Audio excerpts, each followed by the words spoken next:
Bisa ng warrant of arrest na may kaugnayan sa iligal na droga, arestado ang isang lalaki sa ikinasang operasyon ng NAIC PNP.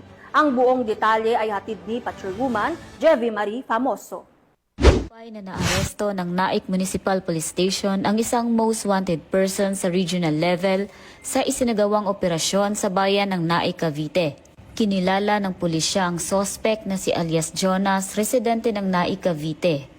Ayon kay Police Lieutenant Colonel Ferdinand B. Ancheta, hepe ng NAIC MPS, ang operasyon ay isinagawa ng kanilang warrant personnel sa bisa ng warrant of arrest para sa paglabag sa RA 9165 o Comprehensive Dangerous Drugs Act of 2002.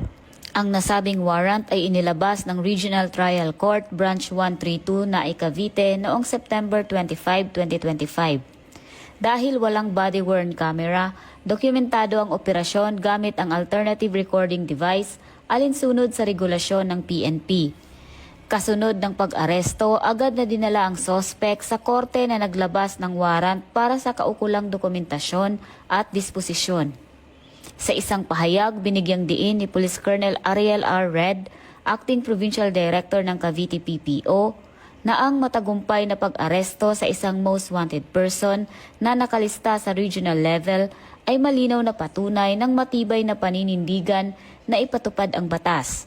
Mananatiling prioridad ng Cavite Police ang paghahatid ng hustisya at kapayapaan sa komunidad. Mula dito sa Calabarzon, ako ang inyong Police News Network Correspondent, Patrolwoman Jevie Marie Famoso, alagad ng batas, tagataguyod ng Balitang Pulis.